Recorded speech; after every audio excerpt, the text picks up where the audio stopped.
नमस्कार, सलाम दोस्तों। आज हम प्रसिद्ध कथाकार उर्मिला शीरीष जी की कहानी चीख का पाठ करेंगे।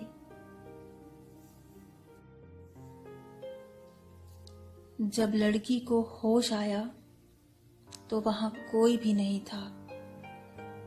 काला सन्नाटा छाया था। मच्छरों की भिनभिनाहट और नमी की गंध कमरे में व्याप्त थी। बाहर बारिश थम चुकी थी, लेकिन पानी बहने की तेज आवाजें और टपटपाहट निरंतर चल रही थी। सड़क पर लोगों का आना जाना शुरू हो गया था। उसने आंखों पर हाथ फेरा। सो रही हूं या जाग रही हूं, कुछ भी समझ में नहीं आया। किसी और दुनिया का रहस्यवृत्त आसपास ठहरा हुआ लगा। फिर जीन्स को पांवों के नीचे खिसका देखकर बिजली सा झटका लगा। उसने मन मस्तिष्क को अपने अंगों को टटोला, हाथ से सहलाया। खरोंचें, नाखून और दांतों के निशान उभर आए थे। दर्द की तीखी धार फूट पड़ी, जैसे किसी कोमल हरी शाख में धारदार छुरी भोंकती हो। वह चीख पड़ी जोर से, नहीं नहीं, ऐसा नहीं हो सकता मेरे साथ। यह स्वप्न नहीं है। यह सब मेरे ही साथ घटित हुआ है। यह सच है। जागृतावस्था का सच। उसने सिर पर जोर जोर से मुक्के मारे। क्या बेवकूफी है? क्या सोच रही हो? क्या थिएटर में बैठी हो? पिक्चरों के सीन अवचेतन पर छाए रहते हैं, सो वही सब स्वयं के साथ घटित हुआ देख लिया है। मगर यह जगह, यह क्षत विक्षत रूप, एक एक दृश्य साफ दिखाई देने लगा। भयानक तेज बारिश हो रही थी। धरती और आकाश का रंग एक जैसा हो गया था। सामने खड़ा आदमी तक नहीं दिखाई दे रहा था। तेज हवा के थपेड़ों के कारण 2 बार स्लिप होकर गिरते गिरते बची थी। रोज की देखी जानी पहचानी सड़कें थीं। वही समय था जब वह बैडमिंटन की प्रैक्टिस करके लौटा करती थी। वही ऑफिस थे, वही घर थे। सोचा थोड़ी देर के लिए खड़े हो जाते हैं। हालांकि उस समय उसे मां की हिदायतें भी याद आईं कि कहीं रुका मत करो। मगर भीषण पानी में सड़क पर खड़े होने या गिरकर पड़े रहने से तो बेहतर था कि कुछ देर के लिए वह रुक जाए। और भी लोग खड़े थे। पानी था कि थमने का नाम नहीं ले रहा था। सड़कों पर पानी नालों की तरह बह रहा था। अंधेरा बढ़ता जा रहा था। उसका दिल घबराने लगा। चलना चाहिए, जो होगा सो देखा जाएगा। आज का दिन ही खराब है। उसने स्कूटर स्टार्ट किया। मगर वह नहीं हुआ। आप स्कूटर स्टार्ट कर देंगे? उसने एक आदमी से कहा जो रेन कोट पहनने के बावजूद पूरा भीग चुका था। प्लग में पानी भर गया होगा। यहां फोन तो है। सामने है, उस आदमी ने कहा। वह भागकर दूसरी तरफ गई, मगर वहां 2 लड़कों को देखकर वापस लौट पड़ी। न जाने क्यों उसे वहां जाना ठीक नहीं लगा। वे लड़के उसके पीछे पीछे आकर खड़े हो गए। अब वहां कुछ ही लोग थे। अचानक ही शटर गिरने की आवाज सुनाई दी। पहले तो उसे लगा जोर से बादल गरजे हैं और कहीं बिजली गिरी है। घुप अंधेरा हो गया था। शटर क्यों बंद की? खोलो।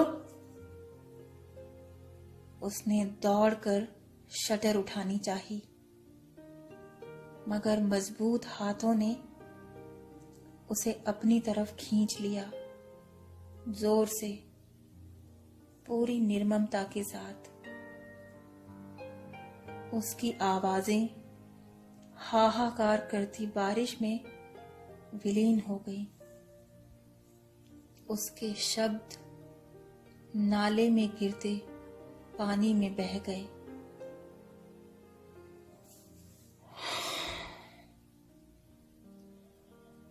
अथक संघर्ष करने के बाद भी वह स्वयं की रक्षा न कर सकी। तूफान में उखड़े पेड़ की तरह जमीन पर पड़ी थी वह। निचोड़े गए फल के छिलके की तरह। उठने को हुई तो जांघों के नीचे लगा किसी ने गरम सलाखें दाग दी। बेसाख्ता चीख निकल पड़ी उसकी। उसे नहीं मालूम था कि यह चीख उसके जीवन को क्या से क्या बना देगी। क्या हुआ? वही चीख हवा के साथ लहराकर एक साइकिल सवार के कानों में पड़ी। थरथराती हुई शटर की मोटी चादर को भेदती हुई चीख ने उस आदमी को रुकने पर मजबूर कर दिया। पलटकर आया वह। कहां से आई थी वो हृदय को भेदने वाली चीख? क्षणों तक उसने इधर उधर देखा। उसकी नजर शटर पर जाकर ठहर गई। ताला नहीं लगा है इसमें। इसी के अंदर तो नहीं है कोई। उस आदमी ने शटर उठाई। मुझे घर पहुंचा दो। सामने बैठी लड़की गिड़गिड़ाकर बोल रही थी। उसे डर था कहीं यह आदमी भी उसे घसीटकर जमीन पर न डाल दे। आदमी चकित सा, हैरान उसे देखे जा रहा था। इसी बीच देखो क्या हो गया कि उत्सुकता लिए और भी लोग आ गए। बारिश अब तक कुछ कम हो गई थी। फोन नंबर बताओ, कहाँ रहती हो? थोड़ी देर बाद ही पिता सामने खड़े थे। पिता को लगा एक्सीडेंट हो गया। मगर यहाँ तो कुछ और ही दृश्य था। उनके पांवों से जमीन धसकने लगी। एक शिलाखंड चकनाचूर पड़ा था। लोगों की फुसफुसाहटें बढ़ती जा रही थीं। वहशी थे साले। कौन थे? क्या किसी ने नहीं बचाया? अकेली लड़की को देखकर अब क्या होगा इस बेचारी की जिंदगी का? जिंदगी बर्बाद हो गई इसकी तो। आजकल की लड़कियां भी तो सुनती नहीं हैं, कहीं भी चल देती हैं। कोई सोचकर चलता है कि ऐसा होगा? अरे ये तो अपने वर्मा साहब की लड़की है। हो गई इज्जत बर्बाद उनके खानदान की। पिता नजरें नहीं उठा पा रहे थे। उनके होंठ मृतक के समान जकड़ गए थे। उन्होंने कार का दरवाजा खोला और तेजी के साथ लड़की को लगभग खींचते हुए से गाड़ी में बैठाकर इतनी तेजी से कार चलाकर ले गए मानो इस जगह की धरती फटने वाली हो। मां तथा अन्य लोग गेट पर खड़े राह देख रहे थे। पिता ने एकदम दरवाजे के पास गाड़ी अड़ा दी। वह लांघती घिसटती हुई चल रही थी, बहुत मुश्किल से, जबकि कुछ कदम चलकर भीतर पहुंचा जा सकता था। क्या हुआ? कहां चोट लगी? किसने किया एक्सीडेंट? अस्पताल क्यों नहीं ले गए? यह पूछते लोगों को यकायक ही आसमान को थर्रा देने वाली चीखें सुनाई पड़ने लगी। अनियंत्रित पागलों सी आवाजें। लग रहा था नदी की वेगवती धारा हजारों फीट गहराई से जाकर गिर रही हो। वही घर्राता हुआ रुदन सबके हृदयों में उतरता जा रहा था। सबके चेहरों पर बिजली तड़क गई। बेचैन से वे सब खिड़की से झांकने लगे। लड़की की देह औंधी पड़ी थी। घायल चिड़िया की तरह तड़प रही थी वह। बहन उसे दबाकर बैठी थी। समझते देर न लगी। आखिर दुनिया की बदसूरत सच्चाई सामने से यातनादायी रूप में गुजरने लगी। आज किसी ने भी जाने की अनुमति नहीं मांगी। एक के बाद एक लोग चले गए। अफसोस और चिंता के शब्द जबान पर थे। आंखों में दया का भाव उमड़ आया था। बाहर अचानक घोर निस्तब्धता छा गई थी। बड़े गेट पर ताला लगा दिया गया। कमरे का दरवाजा बंद किया और फुल स्पीड पर पंखा खोल दिया। पंखे की ध्वनि पूरे कमरे में गूंज रही थी। घर घर और दूसरा पंखा उनके अपने भीतर चल रहा था। साए साए, सनन सनन, हृदय के चीथड़े करता हुआ। अब क्या होगा? उनका मन उद्भ्रांत था। मगर सामने पत्नी बैठी थी, सिर झुकाए। पहाड़ सा बोझ उनके सिर पर रखा था। आंसुओं की धारा निशब्द बह रही थी। क्या इतना चुप होकर रोया जा सकता है? पूरा शरीर लकवाग्रस्त हो गया हो, ऐसा ही लग रहा था उन्हें देखकर। उन्होंने पांव थपथपाए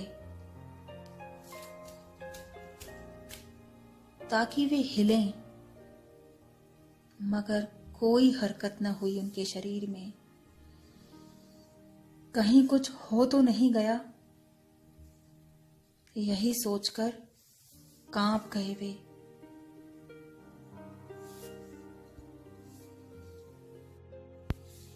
बहन चाय बनाकर ले जा रही थी, फिर पानी, फिर कपड़े। घर में सभी गूंगों के समान बैठे थे। कौन बताए, क्या बताए। लगातार फोन की घंटियां बज रही थीं।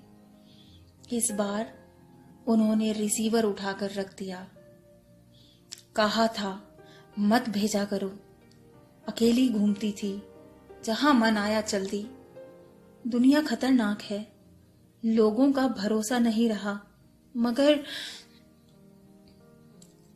कहते कहते उनके जबड़े भिज गए, आंखें शून्य में टंग गईं। पूरा भविष्य सामने आकर खड़ा हो गया। समाज के लोगों के बीच जाएंगे तो लोग क्या क्या नहीं पूछेंगे। कौन शादी करेगा? उन्हें अपने सीने में कुछ उमड़ता घुमड़ता धसकता सा लगा। वर्मा जी जोर जोर से सांस खींचने लगे, जोर जोर से मालिश करने लगे। मेरी बच्ची, तेरा जीवन। मन चित्कार उठा। वे दौड़कर बाहर गए, खुली हवा में। अंधकार निबिड़ था, सनसनाता हुआ। कितनी देर तक खड़े रहे। मन फड़फड़ाया।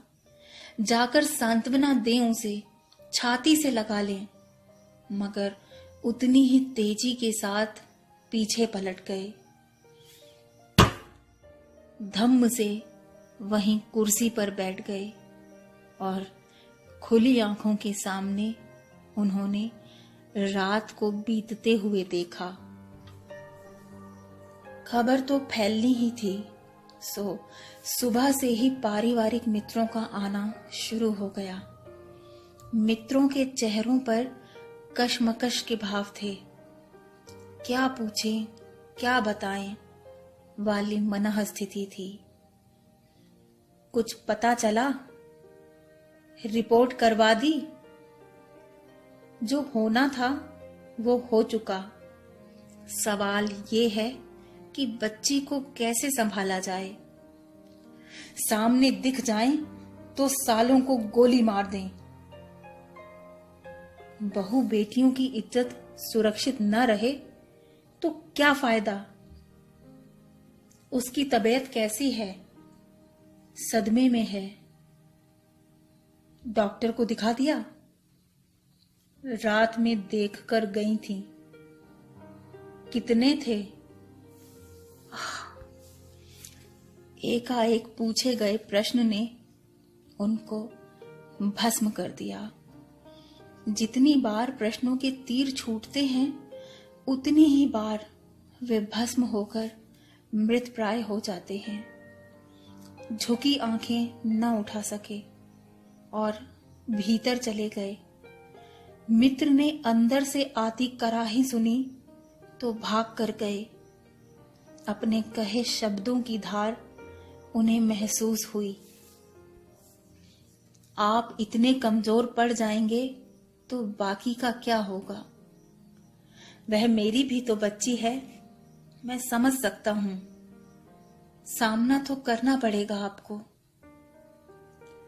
उनके कंधों को थामकर समझाने लगे मित्र, और वर्मा जी की आंखें आंसुओं में डूबी थीं। घर से कोई नहीं निकल रहा था। भाई का पोर पोर हजारों बिच्छुओं के मारे डंक सा दुख रहा था। आंखों में नींद न थी, न खाना खाया जाता। कितना नाज था उसे अपनी बहन पर। इतनी अच्छी प्लेयर, उसी ने तो जिद करके ज्वाइन करवाया था। अब क्या होगा उसका? वह चुपके से उठकर गया और झांक कर देखा। बहन करवट लिए लेटी थी। और वक्त होता तो पीछे से जाकर एक मुक्का मारता, दिन भर की बातें बताता, उसकी बातें सुनता, उसकी सहेलियों के बारे में कुछ हंसी मजाक करता। वह कॉफी बनाकर देखी और वह 2-4 नखरे दिखाता। कदमों की आहट रोके वह वहीं खड़ा रहा। आखिर क्या हुआ जो मेरे और उसके बीच इतनी दूरी आ गई? मन किया दौड़कर गले लगा ले, पुचकार ले उसे, लेकिन पांव बर्फ की तरह जमे रहे। अंदर लोहा पिघलता रहा, गलता रहा। उसने सर पकड़ लिया। चीखती चिल्लाती बहन उसके सामने पड़ी थी। अनजाने शरीर उस पर टूट पड़े हैं। उसके मुंह से अनायास निकल पड़ा, हरामजादों, कमीनों, जिंदा नहीं छोड़ूंगा, मार डालूंगा, मार डालूंगा। वह आकर पलंग पर औंधा गिर पड़ा। उसके सिर में तेज दर्द हो रहा था। लग रहा था गहरे घाव हो गए हैं, नसें फट जाना चाहती हैं। उसने पास पड़े दुपट्टे से अपना सिर कसकर बांध लिया। न चाहते हुए भी घनिष्ठ मित्रों और संबंधियों के दबाव में आकर पुलिस में FIR दर्ज करवा दी गई। डॉक्टर शोभा ने रिपोर्ट दे दी। STD, PCO और शटर वाली जगह को पुलिस ने सील कर दिया, क्योंकि वहां बैठने वाला लड़का फरार हो गया था। इन सब प्रक्रियाओं से गुजरते हुए लड़की प्रतिक्रिया विहीन मांसपिंड की भांति जो जैसे कहता करती जाती, मगर उसके गहरे में उतरकर हर पल, हर दृश्य बार बार जी उठता। उसका घर था, कमरा था, पोस्टर थे। चुप रहने वाली माँ थी, गूंगी बहरी सी। भाई था जो हर पल बेचैनी और दावा नल में सुलगता पूरे घर में घूमता रहता। कहाँ जाता था, कहाँ से आता था, किसी को खबर नहीं लगती। उसकी आंखों में ऐसी आग धधकती हुई दिखाई देती कि वह सिहर जाती। जैसे ही बाहर की दुनिया का ख्याल आता है, अनेक चेहरे सामने आ जाते। बैडमिंटन खेलने के लिए जाएगी तो सब पूछेंगे क्या हुआ था, क्या बताएगी वह? अगर बताएगी तो पूछेंगे कितने थे। वह आंखें बंद कर लेती, मगर फिर दूसरे चेहरे आ जाते। कॉलेज जाएगी तो वहां दोस्त पूछेंगी क्या हुआ, तूने विरोध नहीं किया क्या? भाग जाती, रुकी क्यों? तू इतनी कमजोर कैसे हो गई? कैसे थे, कितने थे? पूछते वक्त कैसे चेहरे बनेंगे उन सबके? दया, सहानुभूति, उत्सुकता, फिर मजाक, फिर जहां से निकलेगी वहां से लोग देखकर कहेंगे यही वह लड़की है जिसके साथ, हो भगवान, क्या इसके अलावा कुछ नहीं रहेगा मेरा अस्तित्व? एकमात्र उसकी पहचान का केंद्र बिंदु यही घटना बन जाएगी। नहीं नहीं, मैं भाग जाऊंगी, चली जाऊंगी इस दुनिया से दूर, इस पहचान से दूर। मगर मन उसे कहां भगाओगी? वह तो साथ में रहेगा। वह उठकर खड़ी हो गई। पूरी देह झुनझुना रही थी उसकी। कॉलेज खुलने के ठीक 1 माह बाद बहन गई थी उसकी और अपनी मार्कशीट्स लेने। कब रिजल्ट निकला, कब क्या हुआ, किसी को होश ही ना था। घर पर सहेलियों के फोन आ रहे थे। चारों तरफ नजरें बचाती, खुद को छुपाती कॉलेज गई बहन। सबको देखकर भी अनदेखा का भाव लिए। बाहर निकल ही रही थी कि देखा अनीशा दौड़कर उसके पास आ रही है। क्या एडमिशन नहीं करवाना है तुझे? तुम लोग क्यों नहीं आ रही थी? बस यूं ही। तू बीमार थी क्या? एकदम काला चेहरा पड़ गया है तेरा। हाँ, तबीयत खराब थी। बहन ने टालने की कोशिश की। अच्छा, पापा बता रहे थे कि तेरी बहन के साथ। मेरा भी कॉलेज आना जाना बंद कर दिया है पापा ने। तुमने किसी को बताया तो नहीं? बहन सक पकाकर बोली। नहीं, पर सबको पता है। यह सुनते ही बहन के हाथ पांव कांपने लगे। वह तेजी के साथ बाहर निकल गई। उसे लगा पूरा कॉलेज उंगली उठाकर बता रहा है कि देख, यह वही है जिसकी बहन के साथ। बहन ने गाड़ी का गेट बंद किया। वह सोचने लगी, उसकी बहन कैसे आ सकेगी? क्या होगा उसका? देह की सारी चमड़ी छील दो, यहां तक कि मर भी जाओ, तब भी यह बात, यह रेखा खींची रहेगी। घृणा का बवंडर उसकी नसों में दौड़ रहा था। मैं खून कर दूंगी उसका, मार डालूंगी। मेरी बहन का जीवन नष्ट करने वालों, तुम नरक में जाओगे, सड़ सड़ कर मरोगे। ईश्वर तुम्हें माफ नहीं करेगा। उसे लगा जैसे कोई शरीर से खाल उतार रहा हो। वह बहन के पास गई। उसने अपने आंसुओं को छुपाकर गोद में लिटा लिया उसे, बच्चे की तरह। तुम्हारा रिजल्ट 70% रहा है। फॉर्म ले आए हैं, लेट फीस के साथ जमा कर देंगे। वह मुस्कुराने की चेष्टा करते हुए बोली। लेकिन लड़की ने मार्कशीट की तरफ देखा तक नहीं। दोनों बहनों के भीतर समुंदर हिलोरे ले रहा था। वो छायाकृतियां तांडव कर रही थी। धप धप। उन्होंने एक दूसरे का हाथ कसकर पकड़ लिया। तुम्हें हिम्मत से सबका सामना करना होगा, दर्द की आखिरी सीमा तक। अपमान, घृणा, उपेक्षा और तानाकशी की आखिरी हद तक। बहन उसे समझा रही थी। दीदी, शब्द तो तुम्हारे हैं, लेकिन दर्द और वो हादसा सिर्फ मेरा है। कहने मात्र से खत्म हो जाएगा। वह ऐसा कहना चाहती थी, मगर कह नहीं पाई। शब्द पत्थरों की तरह उसके कंठ के भीतर फंस गए।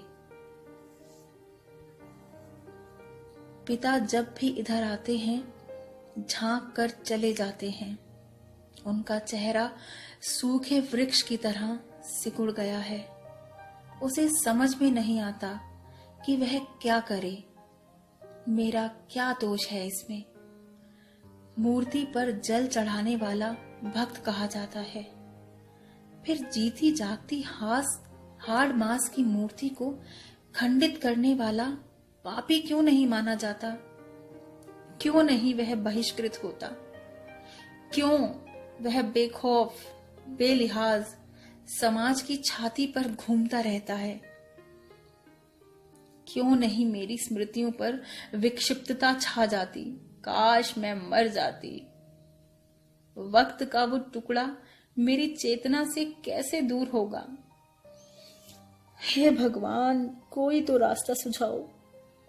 क्या मौत ही रास्ता है इस निर्मम घृणित अनुभव का? जब कोर्ट में मामला चलेगा तो कैसा तमाशा बनेगा मेरा। मैं नहीं जाऊंगी कोर्ट में, नहीं जाऊंगी। वह 2 राक्षसों से भिड़ रही थी अपने अंदर। जब सहन नहीं हुआ तो जोर जोर से पांव चलाने लगी, और तेज, इतना तेज कि बेहोश हो जाए। मगर बेहोश होने से पहले ही यकायक पांव रुक गए। उसने देखा सामने पापा खड़े हैं। उसकी रुलाई का वेग थम ही नहीं रहा था कि पापा ने मां को भेजा, मां ने बहन को। क्या हुआ? दीदी, पापा की आंखों में नफरत थी। नफरत? नहीं, नफरत क्यों होगी? संताप और लाचारगी है। वक्त ही हमारे घावों को भरेगा। लोग भूल जाएंगे सब कुछ। पापा तो यहां से शिफ्ट तक करने का सोच रहे हैं। हर कोई ऐसे ही देखेगा, पूछेगा, बात करेगा। जिंदगी तो तुम्हारी अपनी है। किसी पर आश्रित मत रहना। पढ़ो, नौकरी करो, बाहर चली जाओ, सब ठीक हो जाएगा। मैं तुम्हारा साथ दूंगी, कभी अलग नहीं होंगी। सब भूल भी जाएंगे तो क्या मेरे भीतर वही जो चलता रहता है, वही सब काट सकोगी स्मृति का वो भयानक रोंगटे खड़ा कर देने वाला अंश? बहन अंदर समझा रही थी। इधर पापा अपनी छाती को जोर जोर से मल रहे थे। दर्द का गुबार उठता है और सीने, कंधे और हाथ को छूता हुआ निकल जाता है। तुम कॉलेज क्यों नहीं जाते? क्या एडमिशन नहीं लेना है? बहन भाई के पास जाकर बैठ गई। सब कुछ छोड़कर बैठने से क्या होगा? कॉलेज जाओ, 1 साल बर्बाद हो जाएगा। हमारा तो 1 साल बर्बाद होगा दीदी, उसकी तो जिंदगी ही। यह कहकर वह मुक्के मारने लगा। आखिरकार बड़ी मुश्किल से कॉलेज जाने को तैयार हुआ। वहां गया तो उसके दोस्तों ने पूछा, अरे तुम्हें क्या हो गया है? बीमार था क्या? इतना दुबला हो गया, मैं तो पहचान ही नहीं पाया। घर में सब कैसे हैं? बहन तो ठीक है ना?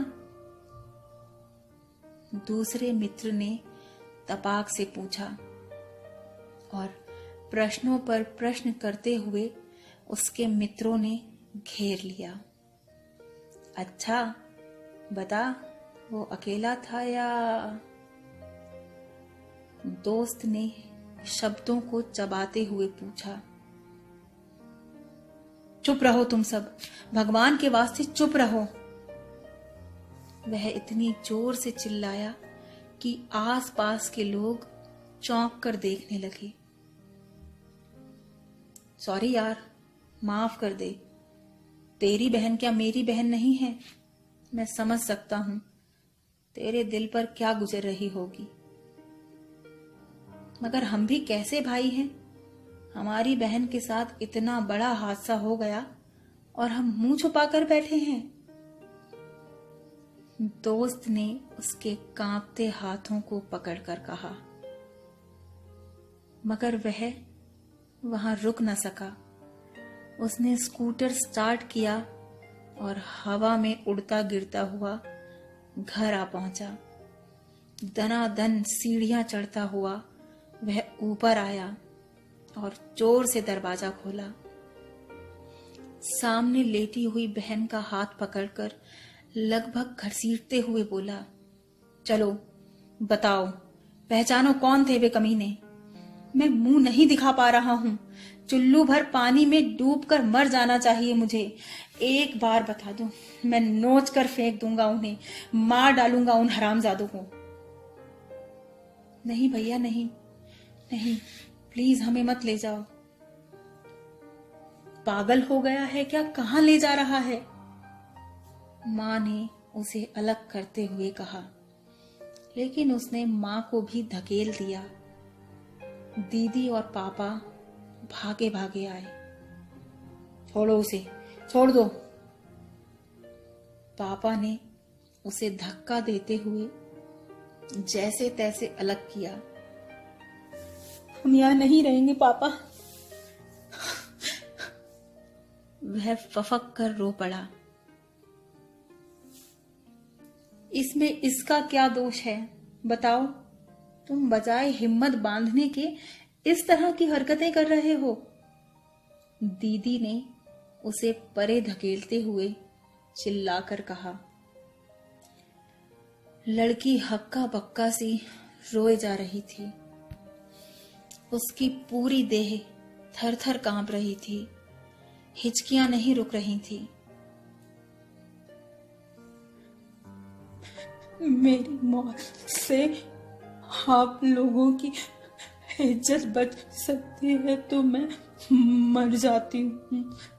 मुझसे तो पूछो कि मुझ पर क्या गुजर रही है। इसमें मेरा क्या दोष है? मुझे अपने ही शरीर से कितनी घिन आने लगती है। कहकर उसने दुपट्टा अपने गले में कसना शुरू कर दिया। क्या करती हो? छोड़ो, बचाओ। तीनों उसे संभालने में लग गए। सचमुच ही वो मरते मरते बची। इन कुछ क्षणों में उसकी आंखें ऊपर को घूम गई थी, बहुत ऊपर। गले से आवाज नहीं निकल रही थी।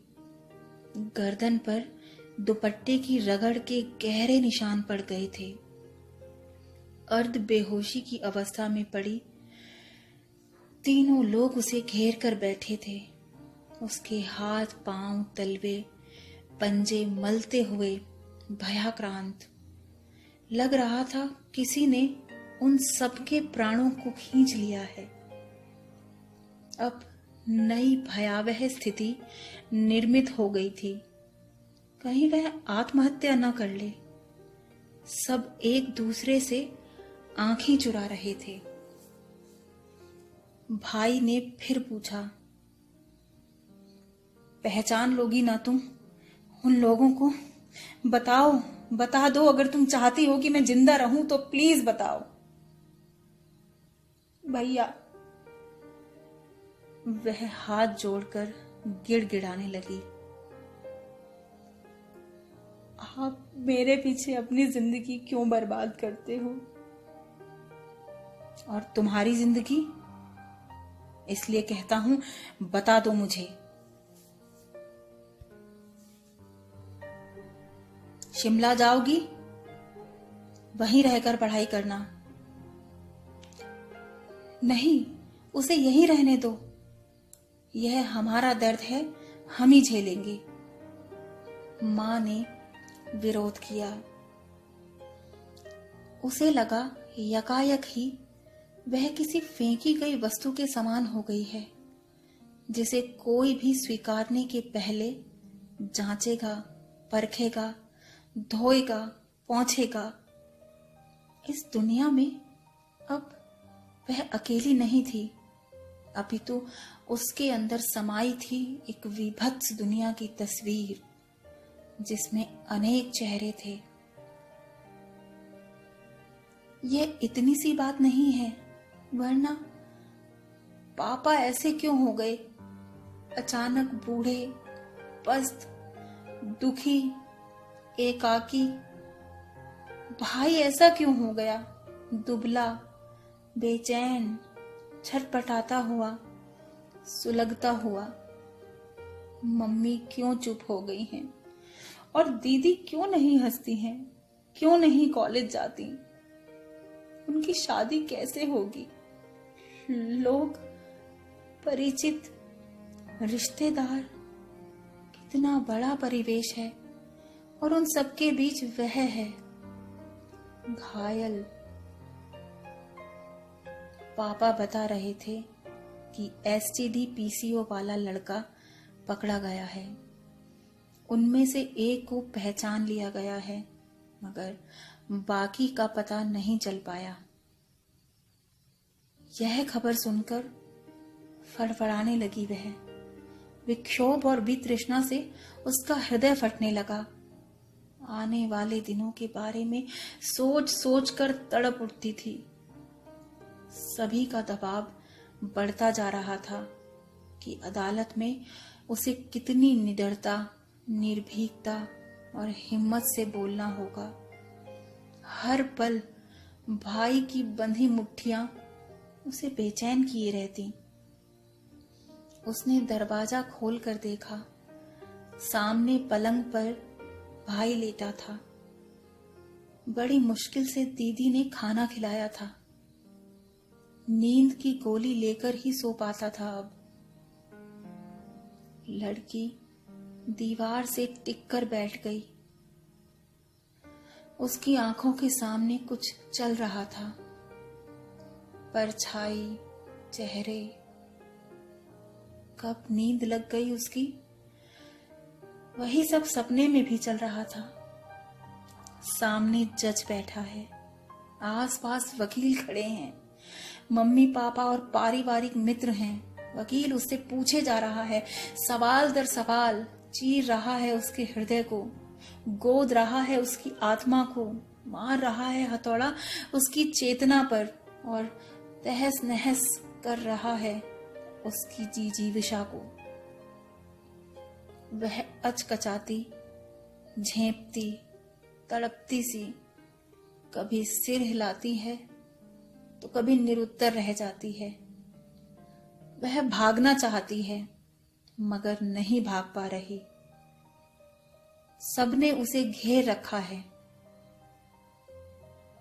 उसे महसूस हो रहा है कि उसकी देह के साथ तो एक ही बार बलात्कार किया गया, मगर आत्मा के साथ तो हजारों बार ये लोग बलात्कार कर रहे हैं।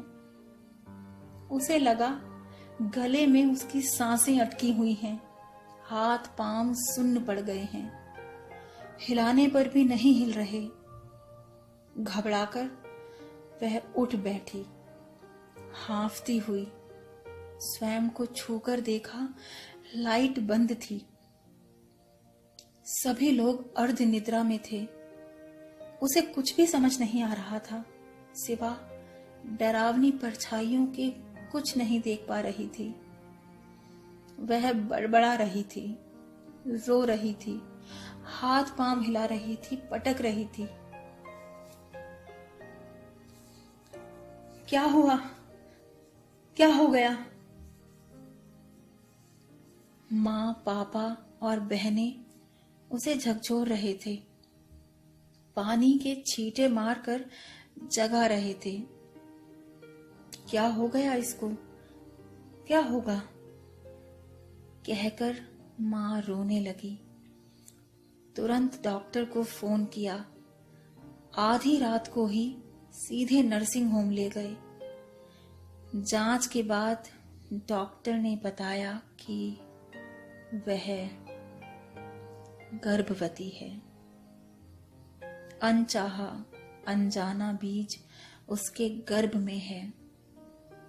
बिना देर किए उसी समय उसकी डीएनसी करवाई जा रही थी। वह आधी सोई आधी जागी हुई सी थी। चेतन अवचेतन के बीच भी उसे महसूस हो रहा था कि उसके आंतरिक अंगों से चिपके मांस के लोथड़े को नोच नोच कर बाहर निकाला जा रहा है और कई कई औजार उसके अंदर चल रहे हैं। फर्क इतना था कि इस बार उसका वह हिस्सा सुन्न था। जब उसकी आंखें खुली तो सामने डॉक्टर शोभा बैठी थी। कैसी हो? पास आकर उन्होंने माथा सहलाते हुए पूछा। ठीक हूं आंटी, मुझे क्या हो गया था? जानकर क्या करोगी? लेकिन अब तुम्हें स्वयं को संभालना चाहिए। सारी जद्दोजहद जिंदगी के लिए होती है। तुम्हारी अपनी जिंदगी की कीमत तुम्हारे लिए कितनी है, यह तुम्हें सोचना होगा। पहले तुम स्वयं के बारे में सोचो कि तुम्हें देह को लेकर तड़पते रहना है या आत्मा की आवाज पर चलना है। बार बार तुम्हारे साथ घटनाएं घटित हो रही हैं और तुम कुछ नहीं कर पाती। यह शरीर तुम्हारा है या किसी और का? यदि तुम मेरी बेटी होती तो मैं तुम्हें कहती, उठो उठो, जागो, जीवन को अपनी गति से चलने दो। जो हुआ उसका सामना करो। तुम्हें कोई एक्सेप्ट नहीं करता, मत करने दो। तुम खुद को एक्सेप्ट करो। कहकर उन्होंने रात वाली सारी बात और स्थिति बता दी। वे उससे कोई भी बात छुपाना नहीं चाहती थी। आंटी, मैं पराजित नहीं होना चाहती। मेरा स्वभाव वैसा नहीं है। मैं आत्मग्लानि में घुल घुल कर जीना भी नहीं चाहती।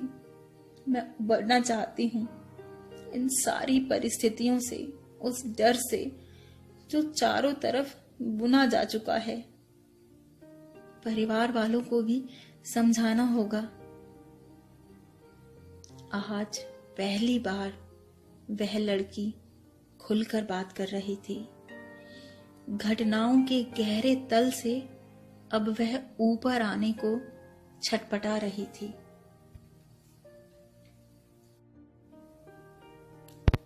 अगर डॉक्टर शरीर के अंग में फैले जहर को ये सोचकर न काटे कि उस हाथ या पांव के न रहने से उसका शरीर बदसूरत हो जाएगा, अपंग हो जाएगा, तो जहर तो फैलेगा ही। मगर मैं फिर कहूंगी कि उस बदसूरती या अपंगता से महत्वपूर्ण है जिंदगी। समझी? इसलिए तुम्हें खुद फैसला करना होगा। डॉक्टर शोभा ने दृढ़ता के साथ कहा। घर लौटते हुए उसका मन अजीब सी बेचैनी से घिरा था। अपने आसपास के दम घोंटू माहौल को वह फेंक देना चाहती थी। सबसे पहले उसने अपनी अलमारी जमाई, किताबें सजाई। यद्यपि उसका मन स्वयं से लड़ रहा था। एक लंबी लड़ाई लड़ने की पूर्ण तैयारी कर रही थी वह। कुछ करना है, कुछ करके दिखाना है, सबका सामना करना है। जैसे वाक्य उसकी सोच, उसके मन को निरंतर ऊर्जा दे रहे थे।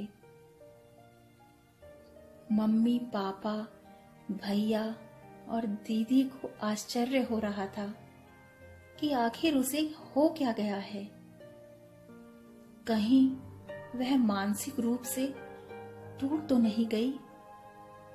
अचानक ही ऐसा बदलाव कैसे आ गया? दीदी, मेरी मार्कशीट बताना। क्या तुम मेरे साथ कॉलेज चलोगी? मार्कशीट देखकर वह मुस्कुरा दी। उसने मार्कशीट को यूं स्पर्श किया जैसे किसी बेशकीमती वस्तु को छू रही हो। उस घटना के बाद आज उसने सबके साथ, सबके बीच बैठकर बात की। दूसरे दिन वह ट्रैकिंग सूट पहनकर खड़ी थी, शरीर से कमजोर मगर मन से स्वस्थ होकर। कहाँ जा रही हो? बाहर निकलोगी? तुम्हारा दिमाग तो ठीक है? स्टेडियम तक, उसने एकदम शांत और संयत आवाज में कहा। डॉक्टर ने मना किया था, और जाओगी तो सब लोग क्या कहेंगे? पूछेंगे तो तुम्हें देखकर सब याद आ जाएगा। अब तक तो बात दब गई होगी। बुरी तरह से घबराई मां उसके सामने खड़ी हुई। वे सवाल जवाब कर रही थी। उनका व्यवहार एकदम बदल गया था। वे शंकित थी और कुछ कुछ सख्त भी। मैंने कोई गलती या अपराध नहीं किया जिसके लिए मैं जिंदगी भर आत्मग्लानि में घुलूं। मम्मी, मैं हर स्थिति का सामना करूंगी, चाहे कोई मेरा साथ दे या न दे। यह कहकर वह बिना रुके, बिना कुछ समझे समझाए स्कूटर उठाकर चल दी। उसे लगा आज आसमान एकदम साफ और चमकीला है। जानी पहचानी सड़क पर स्कूटर चलाते हुए उसका मन हवा से बातें करने लगा।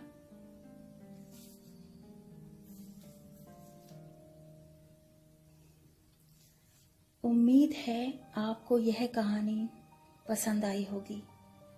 यदि हाँ, तो आप इस कहानी को आपके दोस्तों और सोशल मीडिया पर शेयर कीजिए। कहानियों के इस अनूठे सफर में हम सफर बने रहने के लिए आप यह चैनल सब्सक्राइब कर सकते हैं। फिर मिलते हैं एक और नई कहानी के साथ। नमस्कार, सायोनारा।